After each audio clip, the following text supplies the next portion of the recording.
All right, so I'm so happy about this conversation.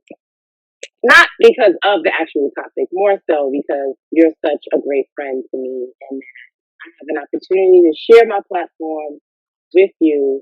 And I think that to me, I'm just appreciative of you. So I appreciate you so much. Well, thank you for having me. I know we talked about this in the past, so I think it's a wonderful thing that you're doing. I think we all have um, life experiences that we've survived and we've conquered and we've grown from and learned from, right? And so, any opportunity, I think we think of like stars, right? Like they have their stories that led them to greatness. We sometimes overlook what we've gone through and the benefit that can have for like the realistic benefit that can have for someone else who's in the midst of that same struggle. I think oftentimes we do kind of downplay our experiences, and so it's a wonderful thing that you're doing. Kind of taking this moment just to highlight, the everyday person and the things that they go through, and I'm sure that this will connect with so many different um, people, specifically women who are sort of in the midst of their journey, right? Definitely, definitely. I think I just at least want to let everybody know that how long we've been knowing each other. I started It's working there in 2004. I think I wow. met you in 2005. 2000, no, I met you in 2004 because it was shortly after I started. It was 2004. You know why? Because Azaria was born in 2002. And when, yes, I met you, she was 2 years old. So, wow, Yeah, it's been that many years. yeah, because I started in July, and I think you joined in like October, November. After you came by and thought I was staying. Let's tell the world about that. Well, well, it's so funny because your topic that you're going to talk about, right now is probably connected to why I did what I did with you. So I think I should be able to get a little, pass on that one because here we are, fast forward, what is that, close to 17 more years later, and I'm still your friend. She thought I was staying. She didn't even know me. She just came by. She came to scope out the department, and I'm here quietly doing my job, being a good employee, answering questions nicely for people. Hey, how you doing? Yes, I can do that. Of course, I can help you. And she came by and she thought I was staying. Thanks a lot. Well, I'm gonna put it out there that actually the topic is childhood trauma, and with that said, I was raised in an environment where my mother didn't allow me to really, have a lot of friends. She kept me just like really close to her, so I was skeptical with a lot of my friends. So yes, now that I kind of put that out there, I just at least want to start before we get into the childhood trauma and the things that you want to talk about. I just want everybody to know a little bit about, like, maybe your background. You have a sister and a brother. All right. So I am the youngest of three children. I would say by a significant amount because, like, my brother's 5 years older than me, and my sister's 8 years older than me. And I think that that's poignant for so many reasons because it's like I felt like I never had anybody who was in my age group to kind of go through things with. And then similar to you, I grew up in a home where, friends was my mother was not about the friend life. She was like, friends were your downfall. And so ultimately you kind of for me at least, it kind of almost felt like I was kind of in this space, in this bubble where it was kind of not me against the world, but kind of like I was in this on my own. So I come from a Haitian family, which there are just dynamics for every culture, right? Every culture has their set of amazing traits and their set of toxic traits. And growing up in a Haitian culture, I think definitely the toxic traits have impacted me throughout my life. So there's this thing that we say, like it's really about isolation, not as I can think about it. There's a whole, and it's not from a negative perspective. It's from this perspective of hoping to keep the bad out. And what I've learned over the years is in keeping the bad out, putting up that boundary to keep the bad or that filter or rather that protection to keep the bad out, you're also not allowing the good to filter in as well. So as an example, using the friends thing, so while having friends, right, you might have a group of friends and there might be some people who are doing negative things that could impact you negatively, they're also two friends that are positive that could be doing things to influence you in a positive way. Um, and so for me, I think I always grew up kind of always being sheltered away from everyone in a sense. But again, for the again with the mindset of it's kind of keeping the bad out. I've always been a very shy person. I I think find that really hard to believe every time you say that. I am. I'm a very, very shy person. I think people who know, people who I'm comfortable with, and even that takes a while. I think your friendship, our friendship is actually, I think, in terms of all of my friendships, it's rather unique because I think you and I sort of clicked immediately. I mean, after you got past the fact that I'm staying, we, I feel like we sort of, but and it's crazy because I think that initially, if we think back on it, I think there was so much trauma going on in both of our lives at the time. Yeah, I think we could yeah, sort of, we literally had a trauma bond. But true. I think luckily what we were able to do is rather than I think what we did well is rather than commiserate in our trauma, I think during those times we literally found ways to sort of build each other up.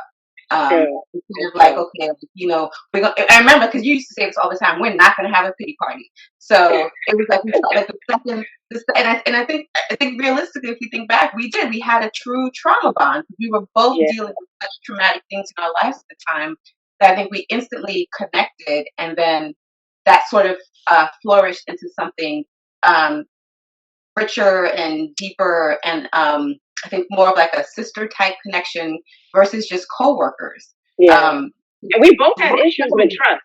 And that's the fun. That I know for me, trust was something that it was difficult for me to really kind of connect with individuals. So maybe it was divine. Like maybe it was written. It was supposed to happen that way because at those moments in our lives that we both needed that person to lean on. Because I was hesitant with telling you certain things because in my mind, I don't know, she's out to get me just like everybody else. So I think, but the thing what you said was big. We clicked real fast, and I'm going to tell you, I probably remember like a good 7, 8 months into it, I was calling you, telling you all of the stuff that was going on in my life, and that was like wow because I never had that ever with anybody at that time. yeah, So same thing with me. Same thing with me. So I totally understand that. Yeah. but now I really want to go dive a little bit deeper into the childhood trauma with you so that we can kind of connect the story to like where we are today because we talk about this all the time.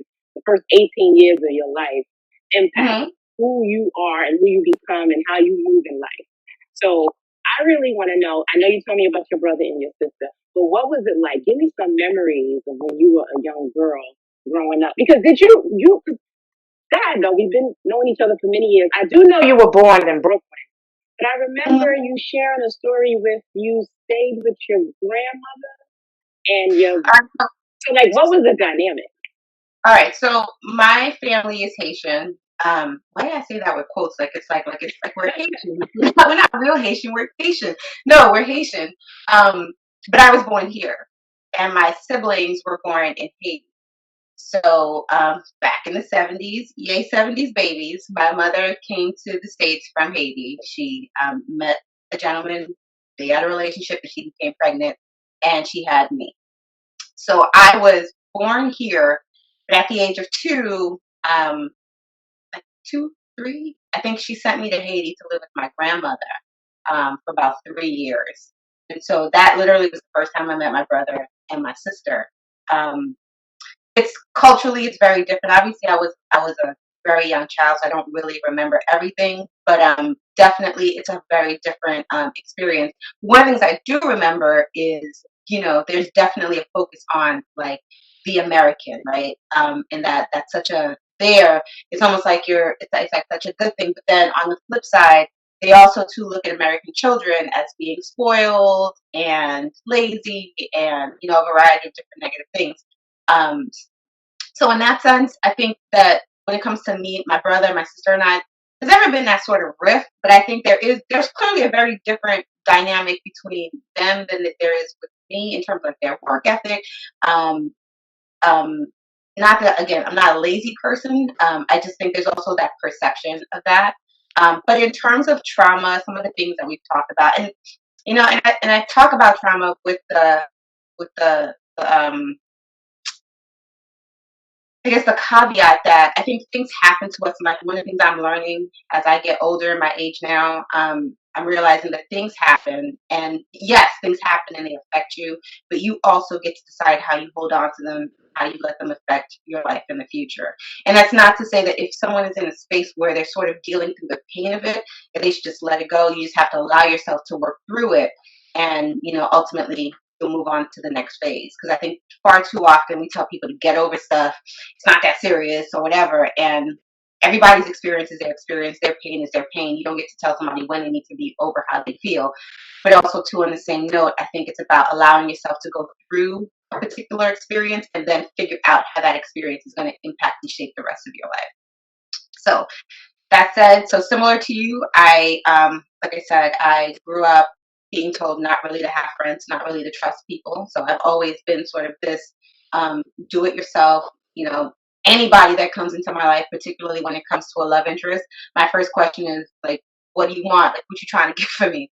You Mm-hmm. know, I don't have anything to offer you. So whatever it is you think you're going to get it, this is not the place you're going to get it. So if you're ready to go, deuces. I have a difficult time with letting people help me with stuff because A, for me, I see that as a sign of weakness. Um, and also, too, I've also been in positions where people have used that against me. So I've learned that if I can't get it by myself, I don't need anybody to get it for me because the last thing I need is somebody to come back and say, here's what I did for you. I've also witnessed traumatic relationships that my mother had, and I ultimately realized that that influences the types of men that I allow into my life. I was also a victim of sexual abuse when I was a child by someone that was a boyfriend of my mother's. And there's a variety of things that come from that. But one of the things I'm learning about that experience and who I am today is, again, that influences the types of people that I allow into my life. But also, too, it has really impacted how my inability to set healthy boundaries for myself.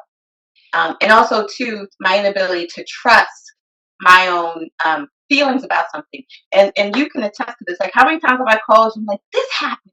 What do you think? And it's like very obvious. Like, yo, it's like, somebody came up to me and they punched me in the face. What do you think? Should I be upset about that? Versus, yeah, like, you don't need anybody to validate how you feel about something. But I couldn't understand for years why that was. I finally realized I back to that because it's my inability in a situation to say, this is wrong. It should not be happening. I need this person to stop. But to have also been in situations where I was gaslighted so much to believe that I was Yeah. crazy, Yeah. like, I was too sensitive, that I'm looking at this through some sort of weird lens and I shouldn't be. So all of those things sort of played a role in terms of how I am today. And I'm only at the age of 45. Really, over the years, I've sort of pieced some things together, but really at the age I am now, starting to understand and really connect how all those things play a role. You look fabulous, by the way. So 45, Oh, looking like you're 25. But awesome. what I wanted to really kind of back up a little bit because you had mentioned some things as far as the trauma that you dealt with and as a child and the whole trust issue. So I would only imagine that when you got into your first like relationship in your life, like when did you recognize, I'm starting to follow a pattern that I saw growing up. Did you see that in your first relationship? Because we all have three beautiful children. And, Mhm. I think that I want people to also know out there, getting into your first like relationship and how it impacts you while you're in the relationship and not recognizing the connected dots to your path to where you're at. So the funny thing is, if I'm being honest, I didn't connect that until long after we weren't together. Happens a lot. That's why I asked that question. That happens a lot, right? We don't recognize how much our childhood impacts relationships. So I'm sorry to continue on. Because in my 20s, I thought I was normal. I thought I was. I mean, and not that there is. First of all, none of us are normal. Okay, so we need to like throw the word normal out the door. 100% agree. None of us are normal because to because to imply normalcy implies that there's a baseline in which we get to judge ourselves against, and literally there is no baseline because we're all very different, because we're all a combination Yes. of the things that we've experienced, right? Just the sheer fact that you were born, right? It took your mother's chromosomes and your father's chromosomes, and like just the miracle of those two people coming together just to create you means, and like the uniqueness of two other people getting together to create me means that there can be no level of normalcy. What we do have is a standard of norms that we as a society have created and have tried to live by. And the reality is those those normalcies are sometimes toxic, right? Yes. Yes. So me at 20, I thought I was normal. I was this normal girl from Brooklyn, and outside of this one thing that happened, I think at that point I had pushed so far into the recesses of my mind that I didn't even believe it impacted me. I just thought I was a shy person. I lived in this family that was very outgoing, and I just wasn't, and that was just that. Ultimately, I wound up meeting this guy who was very nice, very attractive, because at 20 years old, I'm not gonna lie to you, that was my primary concern, that he was attractive and he was nice, right? He was attractive and he was nice. I was 19, he was 20, and you know, about I want to say 6 months later, 6 or 7 months later, found out I was pregnant, and then about few months, like a couple months, less than a year later, I gave birth to my son. My son was born, my oldest son was born premature. So he was born at 7.5 months. So you have two stupids together in their 20s, both of which who did not have the healthiest examples of what a relationship should look like, right? So although I came from a single household, lived in the city, and saw what that looked like, he came from a two-parent household, grew up with an alcoholic father, and although he grew up in a house with two parents, it was a very toxic environment because they were dealing with um, isms, right? So they were dealing with Mm-hmm. alcoholism. They were dealing with a lot of uh, not physical, but like emotional, a lot of toxicity as well. So fast forward, I guess, and then here we are, Two raising childhood trauma. two very different too. It's not even like they were the same, where we could say, "Oh wow, like I relate to that and I understand why you're going through that." It was two very different lenses, right? So for him, he was like, well, like something's clearly wrong with you because you grew up with a single parent. Like you didn't have an example of what a family looked like. And so for me, I was like, oh wow, that's true. Like I don't know what that looks like. And then for me, not understanding, like, oh, you grew up with alcoholism and that's why you do X, Y, and Z. I was like, well, he's probably, very tired or whatever. And just not just ignorance. They say ignorance is bliss. It's not. It just kind of blinds you for a little bit. But you Yeah. still deal with the trauma of the ignorance. And so here we are. We have a premature child. And then we subsequently wind up having two more children. And it's just literally a ball of toxicity and chaos, right? Yeah. But in the moment, literally all I kept thinking was, like, what am I doing wrong? Like, what am I doing wrong? Mm-hmm. And what I've come to realize, and I think I used to blame him a lot. I used to be so mad at him because he had these issues and things that he dealt with. Yeah. Yeah. Alcoholism was one of them. Um, it was a variety of things. It's so funny. I heard this quote the other day, and it said, "Just because you don't cheat doesn't mean you don't have all these other toxic traits." And I'm not gonna be very honest with you. For me, in my mind, the fact that I was not a cheater, I held myself to Through such everything. I know. I'm the innocent one. I'm the good one. I do nothing bad. I'm not the problem person. exactly. But the reality is, I had poor communication, and this is what when I got to my 40s, and actually again now realizing in my life that I used to point the finger at him and blame him for everything. There was so much shit that I also brought to the table, but because I didn't cheat, I was like, well, I was a good person, but I didn't recognize I had poor communication skills. Um, I didn't know how to set boundaries. And so, and then not knowing how to set boundaries, what winds up happening is you let people do to you whatever they want. You don't like it, but then you don't know how to say stop. Yep. Um, I was an enabler in so many different ways. And a variety, and I think that I was also, I am passive aggressive, you know. So you allow things to happen, get frustrated, and ultimately you're blowing up, and then, like, you're blowing up because somebody forgot to throw a piece of paper in the trash can because you didn't blow up at the 15 other things that happened because you never talked about or addressed the 15 other things that happened led up to the paper not being thrown in the thing, which is why you blew up. So um, I think that what I didn't, so to answer your question, it wasn't until later that I realized it was a problem. Because all in all, I thought like I was good. Like it was problems with you, like with the other person. And it's not to say that there wasn't a problem with the other person. I think that what looking at yourself and understanding what your childhood traumas, how your childhood traumas impact your life does, it allows you to see your part in the problem. Because whenever there's a problem, from your perspective, it always seems like, well, it's the other person what they're doing. But the reality is there's two people in the situation, so there's two people involved in why something is not going the way it should be.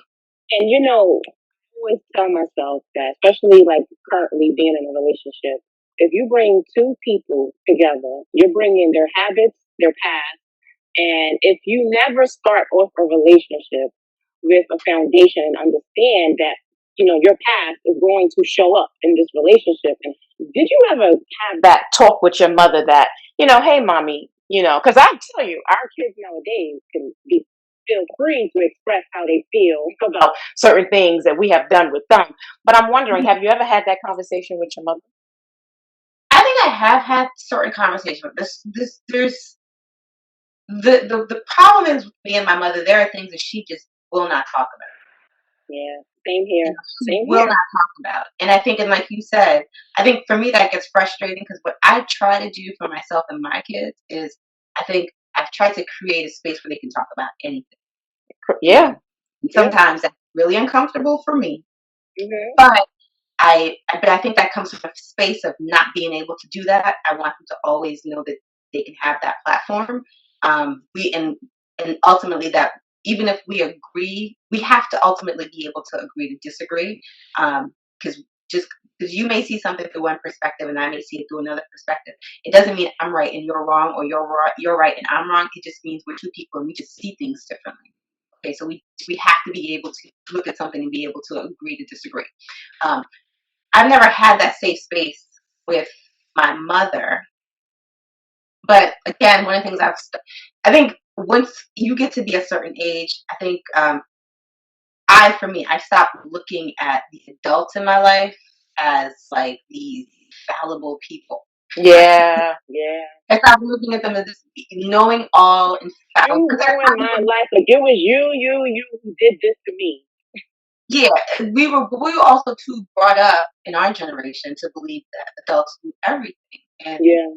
so in having that belief, what it does is you always look at yourself as being wrong and them as being like good because it's like everything that they did was good, but they were human. So Yeah. they made mistakes.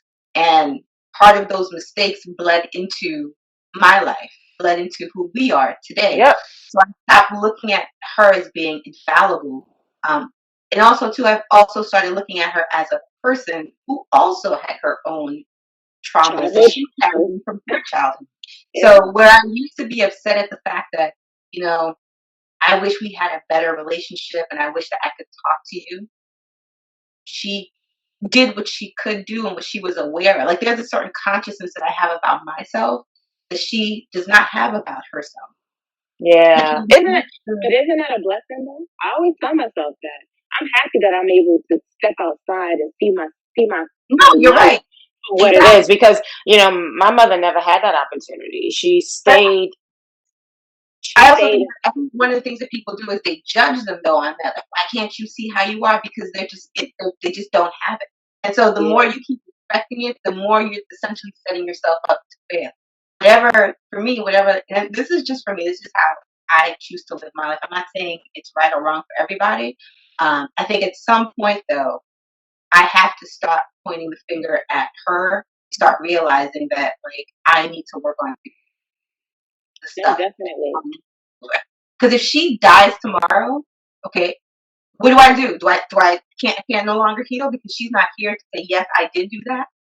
No, I have to figure out a way to deal with the stuff that may have come from her and other things around me. I think So there's I think there's something so big with that word forgiveness without even allowing someone to have to approach you telling you I apologize and I'm sorry. I didn't realize that you can forgive someone without you actually hearing it from that individual. Because I forgive my mother for a lot of the things because she did what she knew and she did the best that she could have done for me. The love that she provided to me, I would imagine the same with your mother was in her mind the best, and it was the best love. So I think that forgiveness is huge in the actual like progression of you understanding how your childhood trauma connects to who you are today. I don't know if you agree. no, I do, and I think, and again, just to say, I think there is value to somebody coming and saying, I acknowledge the fact that something I did or said impacted you in a way that was hurtful and painful, right? Again, that's the stance I try to take with my children. Like when they come to me Definitely. and something, I used to be like, oh my God, I was a blah, blah, blah. Do you know what's going on in my life? And I learned to stop and say, Yeah. you know what? I hear that. It affected you. And whether or not that was my intention for it to affect you that way, it did. And we can talk about it and we can address it and I can acknowledge your feelings around that. So there's nothing wrong with somebody doing that. I think that anybody who takes the time to see that and do that, I think there's definite value in that. I do, however, think if you have somebody in your life that is incapable of doing that or does not want to do that, my point in saying this is to not allow yourself to be stifled waiting for that to happen because then you get stuck. It's that being stuck in that Big. space waiting for somebody to release you. If it happens, great. Like I said, like with my mother, for example, a topic that comes up that I've stopped bringing up because I realize it's fruitless and she's not going to talk about it and she's not going to apologize for it is the subject of my father. Yeah. I recently learned that what I thought all my life was the story of my father was actually not the story of my father. And I happened to overhear this conversation she was having with her cousin. And since learning that tidbit, I've tried to ask her questions and she refuses to talk about it. So I ideally will probably go to my grave not knowing who my father is. But I also too know that this is a conversation. If I keep bringing it up with her, I'm just going to cause myself more stress because until she's ready to open that door and say, "Here, I want to talk to you about this," she's not going to have that conversation with me. I think that's another thing that's really big because we do share that similarity as far as not knowing who our are. And, not getting the information from our, mother to kind of like connect the dots with each other.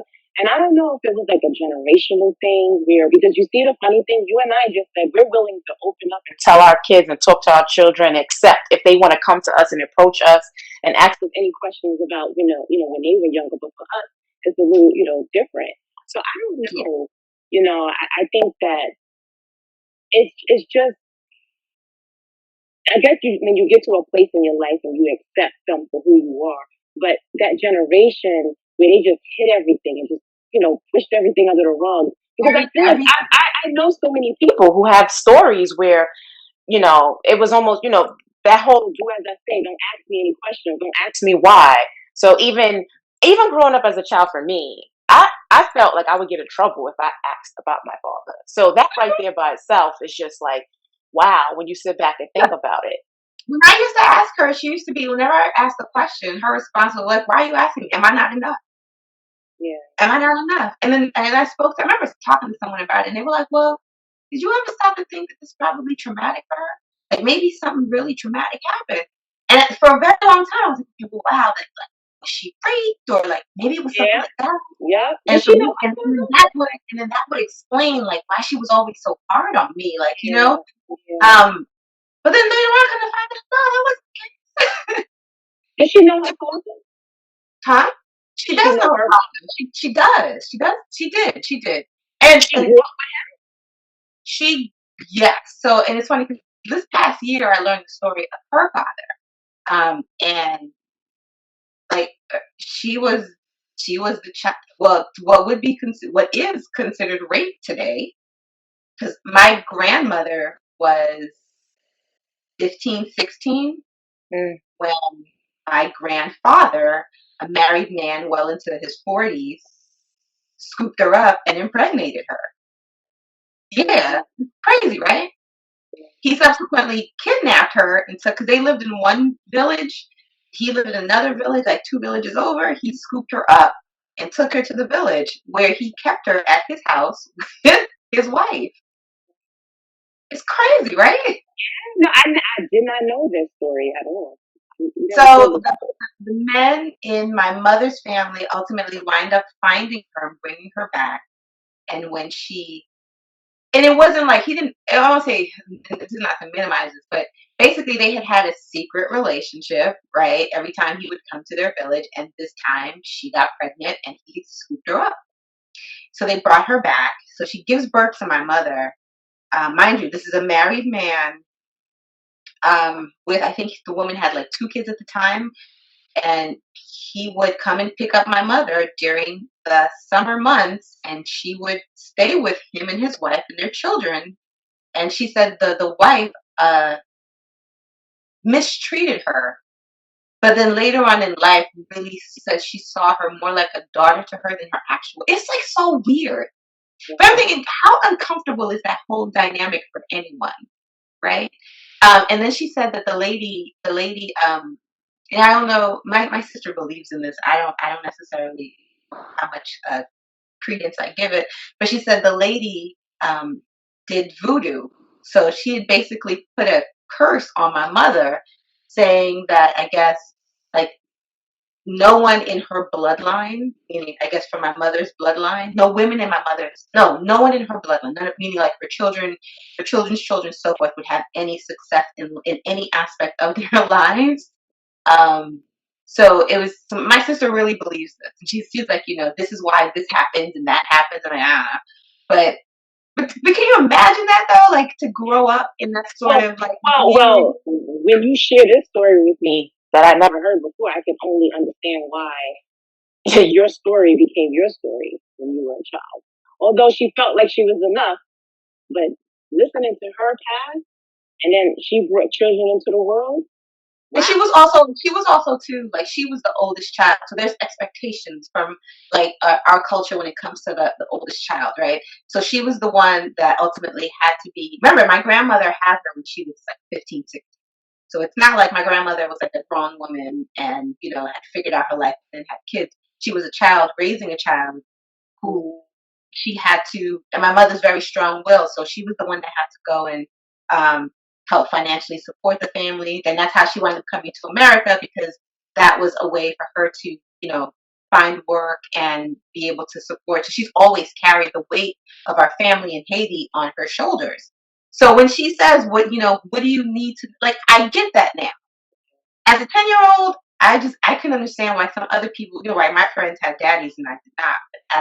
But as an adult now, I understand how frustrating that must have been for her, for me to be asking you about a father who's When not I'm checking doing everything. for me, right? Who's not checking for me. Your father's not checking for you, but you over here asking me about a dad, and I'm here trying to make sure you survive and and give you everything you need to survive in this world. So I get it. Again, at 10 years old, I didn't understand that, but I understand. And that's why I say I look at her through a different lens. Yes, yes. I was gonna say, because my question prior to this was asking you about forgiveness. I feel like when I hear this story, I actually, in my mind, like I can't see how forgiveness can't be a part of this, because her struggle was, very difficult, and then she brought you and your siblings into the world. So it just makes a whole lot of sense, and I think that that's why I'm able to currently at this place in my life understand that if my kids have something that they want to share about their past, about connections with me, that yeah, I brought in some of my trauma and I brought it to you. So, I can understand why you might feel a certain way, but I understand the difference between, our kids and us. We didn't speak a lot about it. We just coasted through life, and we didn't get a chance to talk about our emotions and our feelings until we got much older. So now I want to talk about, you know, you being a mom to three beautiful, amazing boys, and your trauma as a child showing up into who they are right now. So before I touch that, just one extra thing about what you just said before. I think the other thing too is when it comes to mental health for us as a community, particularly with the generations that I think our generation is better. I think we've stepped into it. We're a little bit more comfortable like talking about it. I think a lot of us can say we go to therapy and it is what it is. But I think the generation before us, there was definitely a stigma when it came to that. So I think that's another thing that definitely played a challenge. That was challenging for them. So in terms of my three children, so I have a mother of three young, wonderful young men, ages 14, 21, and 25. And they're all different. They're all very different. They have very different personalities. They have very different, they're very different characteristics, but ultimately, all three of them are just really good people, and really attuned to their feelings um, and they tap in emotionally in other people. So and I well for other people with me sometimes it takes a while because for some reason moms nobody have any pity for moms, but it's okay. It's okay. I love seeing it. Another inspired. That's another inspired. I love I love seeing it with other people. I love the fact that oftentimes when they're in a situation with somebody, I see how they try to present a fair situation. They try to understand like what another person may be going through before making a judgment on another person. Um, but in the same vein, I also sometimes see how like my toxic traits sort of appear in them. So again, in understanding how something might affect somebody, at times I feel like sometimes they may have a more difficult time separating from unhealthy friendships or unhealthy relationships. Mm-hmm. And they might be very aware, but still it's challenging that they don't necessarily do that. Like somebody has to literally show them who they are a couple of times before they finally see it. Um, they're all, I would say, very driven in different ways. I have my oldest child who's my creative. He's my do everything on a whim. I wish I had that sometimes because I'm an overthinker, and he's someone. It's like, okay, 1, 2, 3, let's go, let's do it, and we'll figure it out along the way. Whereas my second child is more of the overthinker. He's the one who has to, he likes to strategize and make sure he checked all his I's, dotted all his T's. I mean, dotted all his I's, crossed all his T's before he moves forward with anything, any decision that he makes. So he's very much a strategic, critical thinker. And I don't think one is better than the other. Because I was having this conversation with my oldest son the other day because he was like, I know you want me to be more like Adrian. I said, no, I think you both have character traits that would benefit the other, and you'll develop those in time. But you are amazing in that you take life by the horns, and you just ride it. And as things come up, you figure it out. And over time, what you're gonna learn is how to prepare for those challenges. But the fact that you don't allow yourself to sit and wait for the perfect opportunity to do something for me is amazing because I'm the kind of person who I'll sit forever waiting for everything to be perfect. And the reality is sometimes you just need to get started. It'll get perfect along the way. You'll hone your skills and fine tune it and make it the best of what it can be as you go along, as you continue to practice the rough, dry, imperfect versions of it. You'll get there. If you sit around and do nothing, ultimately you're just going to always have nothing. Um, my middle son, again, him being the way that he is, and he's getting better at that. I think he has people in his life that allows him to be a little bit more relaxed. So he's learning to do that. And then I have my youngest son, who's literally a combination of the two of them. In some really weird way. He wants to be a chef when he grows up, 1 minute, and then the other day he's talking about he wants to learn about flying planes. I'm like, okay. I'm like, you're gonna have a restaurant on an airplane that you're flying while you're cooking. Anything is possible. Anything is It's possible. possible. It's possible, exactly. So, but ultimately, like I said, they're all very bright kids, and I didn't realize and appreciate this when they were younger, but they were really good kids. I think I just didn't have the tools to be a good parent. I think I was. And no, no. And what I mean, Yes, that's no, no. What I mean because by you that is, just you just described all three of them as these amazing kids, and they didn't come out of, and I can contest to that they didn't just become this way no, out of nowhere. No no. way. What I mean by that is, I think there was so much going on, and like the stuff that's going on Trump. in my life, Yeah. so Yeah. much No. time that I think that if I did not, if raising them did not have to compete with dealing with an Your alcoholic, own. Yeah. dealing Exactly.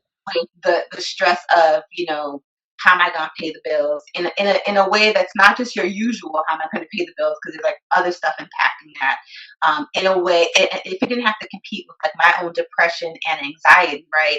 It's like, what kind of mother could I have been for them? But there's definitely things that they learned that I think will help them. They may not see it now, having to sort of struggle through certain things and not having certain resources available to you.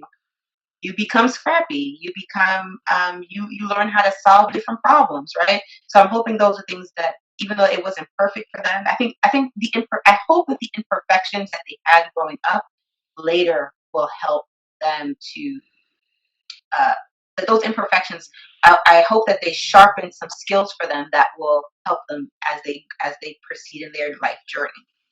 But some of the things that I will say that I wonder if you can agree with me on this is that the differences with our children and us growing up, even though we I've actually identified that the connection of generation to generation, issues sometimes bleed into your life, but we can say that we stopped the bleeding from the aspect to the extent of like communication, talking about emotions. When you just described your three boys, the funny thing is, I bet you if our parents were to describe us, they would focus a lot more on survival mode. That they're getting the resources that they need in order to be alive, and that was it. But when we start talking about our children, to me, I hear that the bleeding it stops. I mean, yes, there's certain things that you did bring into it but you're getting older and you're understanding that I'm not going to allow my past to dictate where I am today.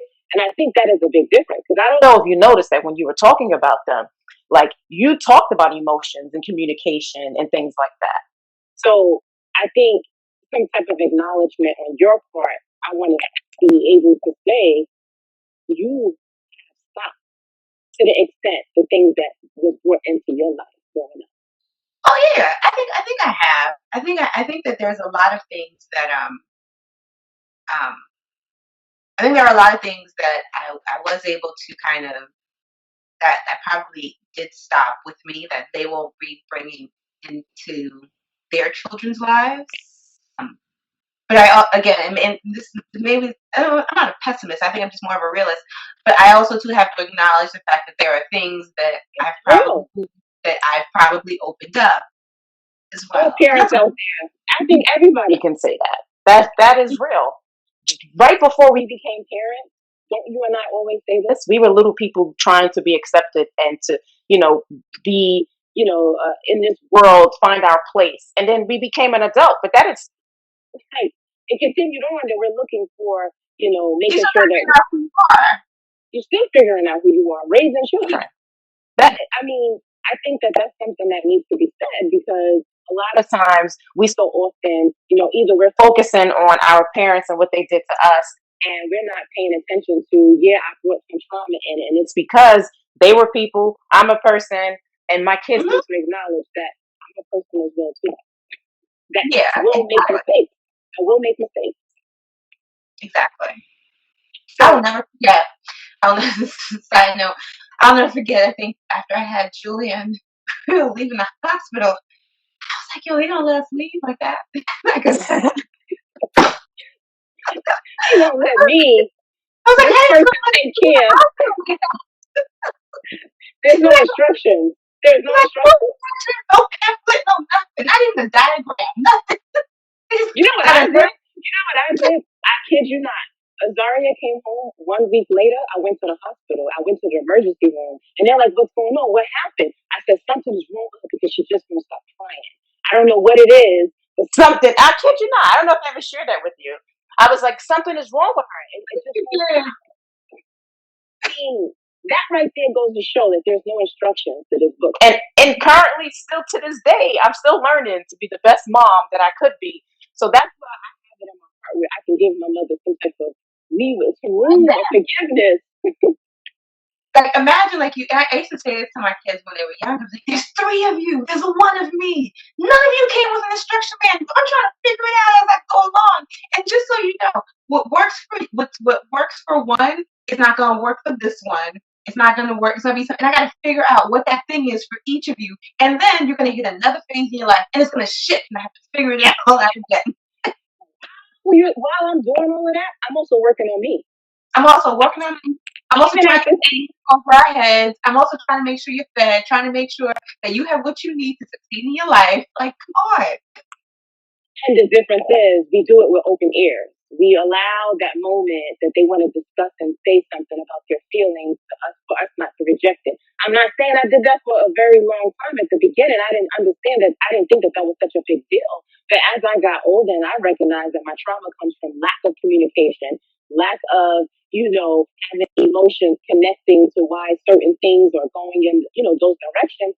So I think finally in my life, I don't have the answer to it, but what I do know is that we can't avoid it. Like, we have to talk about it. We have to talk about it with our children. I tell my daughter all the time, I want you to be a better version than me. Please do me that favor. And all of the things that I shared with you from my mother and from my grandmother, take all of that and take the good out of it, and then be that beautiful woman that I know that you're going to be.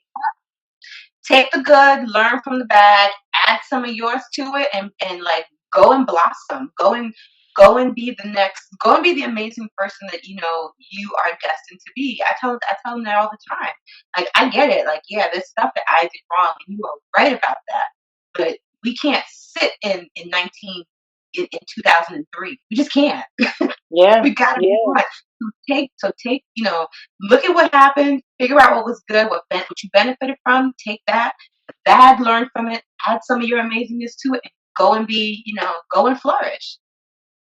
So now I really want to talk about this like inspiring moment for people out there based on all of the things that we talked about. I think, I want to be able to allow this platform for people to understand that you're not in it alone. Like, I'm quite sure our story, your story rather, what you just shared, is somebody is going to relate to it. So tell if there's any inspiring moment or something you want to share in regards to inspiring somebody else. What would you want it to be? I think for me, what just a couple things. One, definitely that idea of you are in this alone. Try not to subscribe to that. I think if there's people in your life, That's a good one. you trust, open up to them know what's going on, because I think that there was so much that I literally I felt like I think I told you this, but I feel like I used to go to work and I was like a zombie because I felt like I had buried myself in so much. So one of the things that my son's father, he had an addiction issue more than just alcohol, and there's so much fun that comes with that. One of which is literally, from my perspective, is having nights of not sleeping because you're worried about this person coming into the house and what that's going to look like. Is it going to be a fight? Is it going to be a brawl? What is that going to look like? And so, to this day, I still have sleep issues that I believe are tied back to that, because there's certain periods of time when he would show up in the middle of the night, we would have these fights, and I'm worried about the kids hearing, and I'm worried about if it's it's always a fight about money, and I got bills I gotta pay, and how that's gonna impact. How am I gonna stop him if he tries to blah blah blah or whatever it is?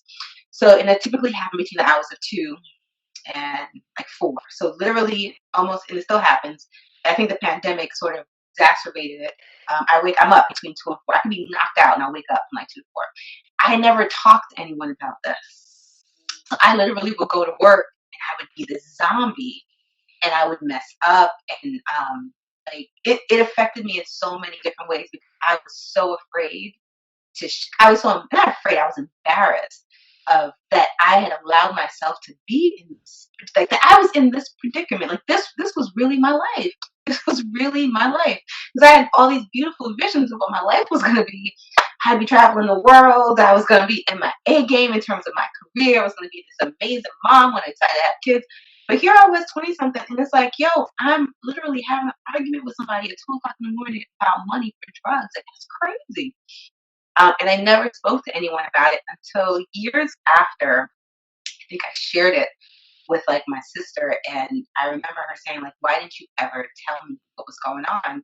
And ultimately, it was because I was just so embarrassed about everything that was happening. Um, and so, if you whatever it may be, I think you definitely need to find somebody that you trust that you can talk to, um, so that you're not literally burying yourself in this traumatic, toxic coffin. Um, because ultimately you're just literally chipping away at yourself day in and day out. So I think that would be like my biggest thing. Therapy is if you don't have a person, finding a therapist that you can speak to. Sometimes that takes time, but I think it's definitely worth it.